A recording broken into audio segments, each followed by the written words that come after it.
देर रात एक साइकियाट्रिस्ट को एक महिला का कॉल आता है। वो धीरे से कहती है कि मैं सुसाइड करने की सोच रही हूँ। साइकियाट्रिस्ट उसे धीरे से पूछते हैं कि क्यों ये कदम उठाना चाहती हो, क्या हुआ है, मैं सुनना चाहता हूँ पहले।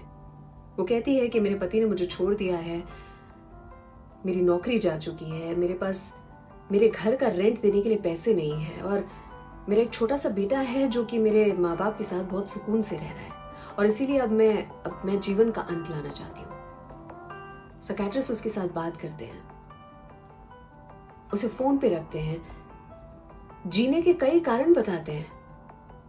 कुछ घंटों बात चलती है और कुछ घंटों के बाद वो महिला कहती है, वो वादा करती है कि वो सुसाइड नहीं करेगी और अपनी बात पर कायम रहती है। कुछ दिनों बाद जब साइकियाट्रिस्ट और वो महिला दोनों की मुलाकात होती है तो वो उससे पूछते हैं कि वो कौन सी मेरी बात थी जो तुम्हें छू गई, वो कौन सी ऐसी बात थी जिसने तुम्हें वापस जीवन की ओर मोड़ा, वो कौन सी ऐसी बात जो तुम्हें सबसे ज्यादा अच्छी लगी और तुमने जिंदगी जीने का निर्णय ले लिया। उस महिला ने बहुत सिंपल जवाब दिया। उसने कहा ऐसी कोई एक विशेष बात नहीं थी, बस मुझे अच्छा लग रहा था कि इतनी देर रात को भी आप मुझे सुन रहे थे। मैं सब कुछ बोलकर अच्छा महसूस कर रही थी।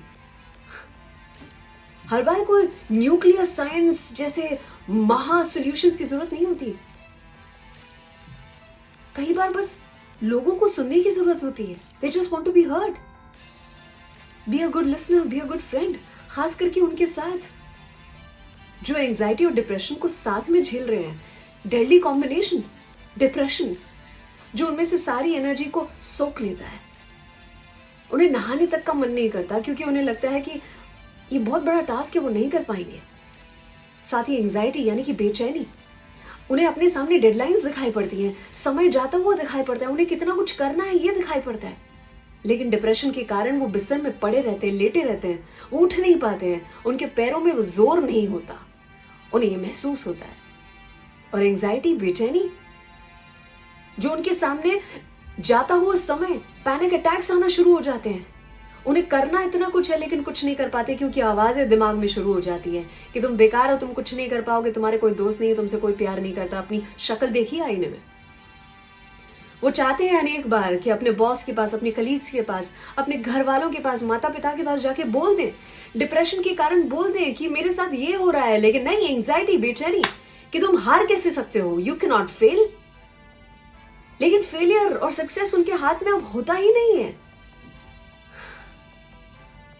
एक्चुअली कुछ ऐसे दिन होते हैं जब बहुत सारे इमोशंस हावी हो जाते हैं एक साथ, और कुछ ऐसे दिन जब कुछ महसूस ही नहीं कर पाते। तो क्या करें?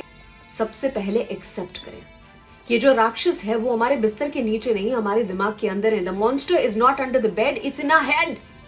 और इस नाइटमेयर, इस बुरे सपने से हमें जागना होगा और ये सब हम खुद ही कर सकते हैं। हाँ, कुछ लोगों से शेयर कर सकते हैं, हम हल्का महसूस कर सकते हैं, लेकिन हाँ, इसमें से हमें खुद निकलना होगा, पहले की तरह जीना होगा, पहले की तरह मुस्कुराना होगा। And if you ask me is it worth it, yes it is.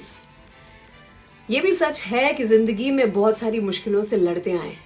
जिंदगी में बहुत सारी मुश्किलों से लड़ते आए हैं। कितनी भी तेज धूप क्यों ना हो, दरिया को सुखा तो नहीं सकती। और साथ ही हमें कुछ लोगों के लिए समय निकालना होगा, उन्हें सुनना होगा, जैसा कि इस कहानी में हमने सुना। पूरी दुनिया को खरीदने की दौलत तो नहीं रखते, पूरी दुनिया को खरीदने की दौलत तो नहीं रखते, लेकिन इतना प्यार तो जरूर रखते हैं कि इस जहां को प्यार से जीत लें। आपकी अर्चना की ओर से thank you so much for listening. Share करें, इस कहानी की जरूरत है हमारी इस दुनिया को। अगर आपको मेरी ये कहानियां पसंद आती हैं तो हर गुरुवार एटलीस्ट एक कहानी हर हफ्ते रखने की कोशिश करती हूँ मेरी इसी यूट्यूब चैनल पर। जरूर से सब्सक्राइब करें, शेयर करें। Thank you so much. Definitely comment if you like it. Lots of love. Mwah.